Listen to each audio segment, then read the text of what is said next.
That one was in the summer of 1914. Okay? The assassination of the Grand Duke Franz Ferdinand in Sarajevo. And that attack, that act of terrorism, launched the First World War, the big war.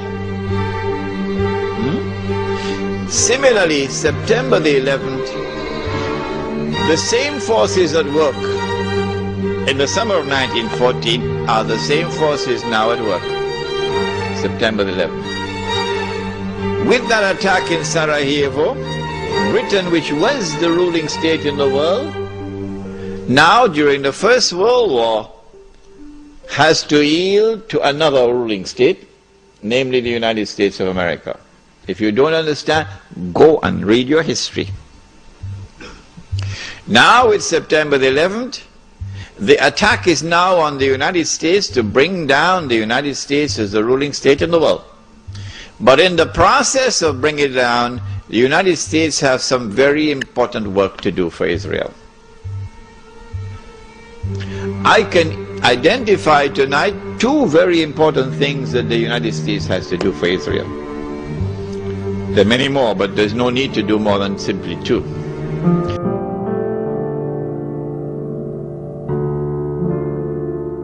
In order for Israel to succeed the United States as a ruling state in the world,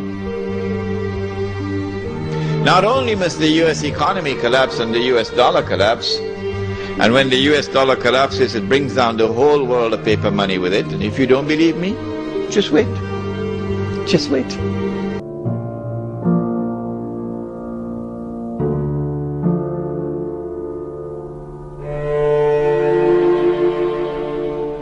Not only must the United States collapse its economy and its money, but in addition, Israel has to wage a big war,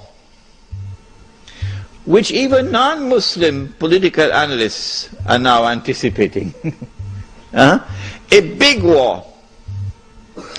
Even Jews now within Israel, I'm getting emails, even Jews within Israel, Jewish academics who are in opposition to the Sharon government, they are now understanding that there's something big about to happen.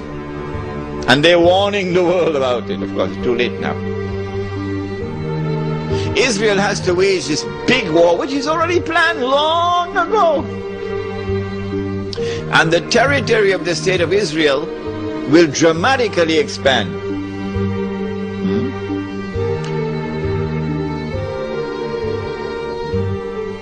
And the Palestinian problem will be solved because they'll be exported out.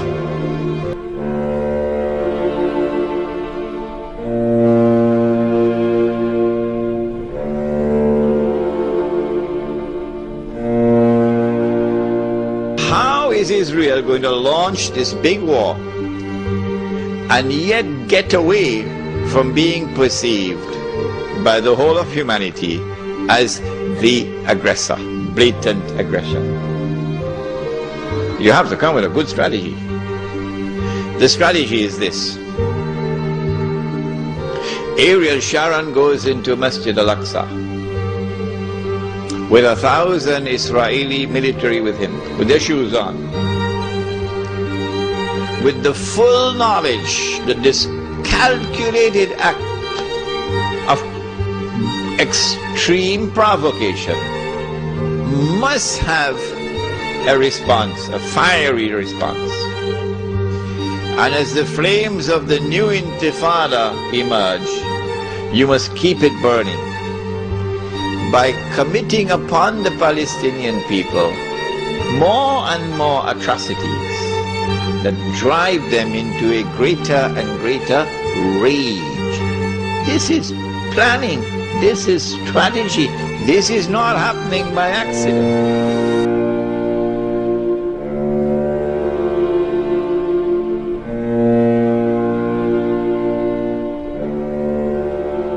Bring that state of rage. And as the oppression continues to increase, there is going to be an awakening amongst the Arab masses. Egyptian people are going to be very angry. Jordanian people are going to be very angry. So what is the king of Jordan going to do?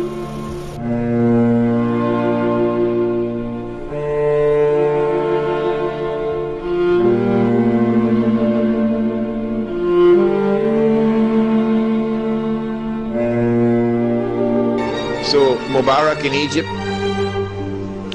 and Saudi Arabia, I don't know, it's Fahad or Abdullah, and Abdullah in Jordan, and Sheikh Sabah in Kuwait, etc.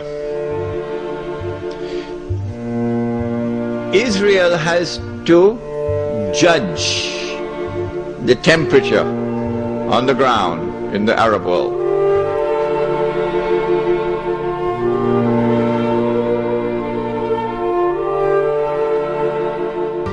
As Israel unleashes this barbaric oppression upon the Palestinian people, you must have a television station which you plant amongst them, which will cover this, that your Egyptian television would not cover, and your Jordanian government would not allow on Jordanian television. So you create something called Al Jazeera. And the Arab masses believe Al Jazeera is their station. This is the only place in the world we can get authentic information, Al Jazeera. So Al Jazeera is now used to portray all the atrocities. And so around the Arab world, the masses only have to tune into Al Jazeera and they know what's happening. And so the Arab masses become more and more angry, more and more enraged. And guess who begins to tremble now? The governments which are pro-American. The governments which have entered into peace treaties with Israel. These are the ones who are now trembling because their people are becoming more and more enraged.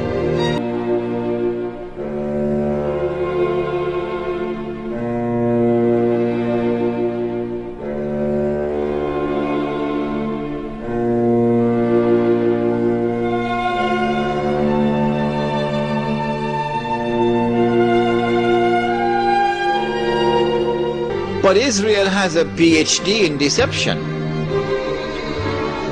because it's Dajjal at the back of this, the mastermind. And Israel would not want to wage a big war and appear to the world naked, clearly as an aggressor. No, that's not deception. Israel has to wage her big war and make it appear as though she was only defending herself.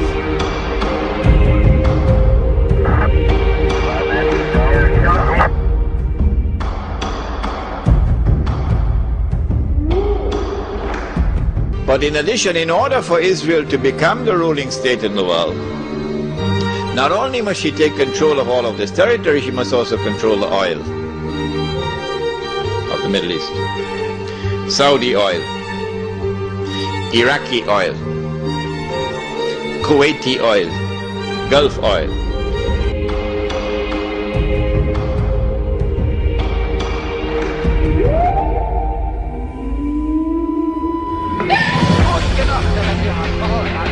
Now that's going to be a very, very important event in world affairs. If Israel takes control of this oil, Israel will have her hands on the throat of the world. Not so much Britain and the United States, because Britain has North Sea oil. The United States has a lot of oil, sufficient to meet its domestic consumption. And so who is going to have Israel at their throats? The answer? Europe, Japan, and the rest of the world dependent upon Middle East oil. but particularly Europe, Japan. Which is why at this moment you will notice a lot of strange noises coming out of Europe in hostility to the United States. Because the Europeans are beginning to open their eyes and now beginning to slowly understand what we knew all along.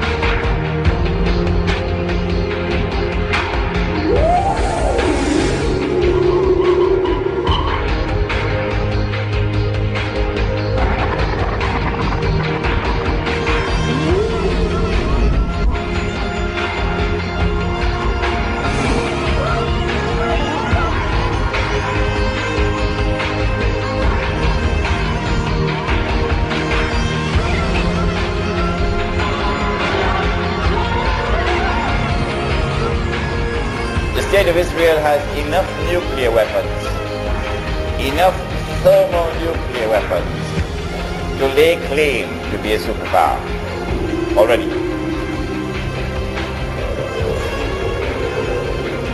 But in order to be recognized as the ruling power in the world, Israel will have to give a spectacular display.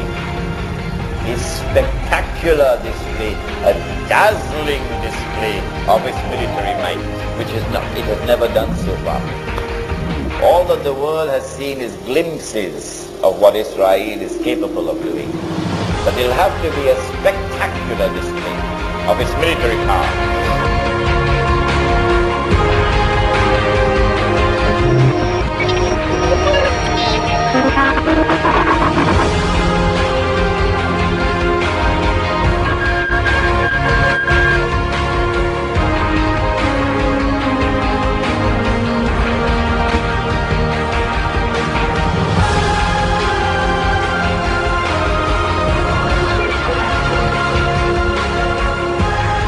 Secondly, when Britain was the ruling power, London was the financial capital of the world. When the United States became the ruling power, Washington was the financial capital of the world, ably assisted by New York. And so if Israel is to become the ruling power in the world, something dramatic has to happen in the monetary system around the world, in the financial system around the world. Something dramatic has to happen, in consequence of which the financial capital of the world will now shift to Jerusalem.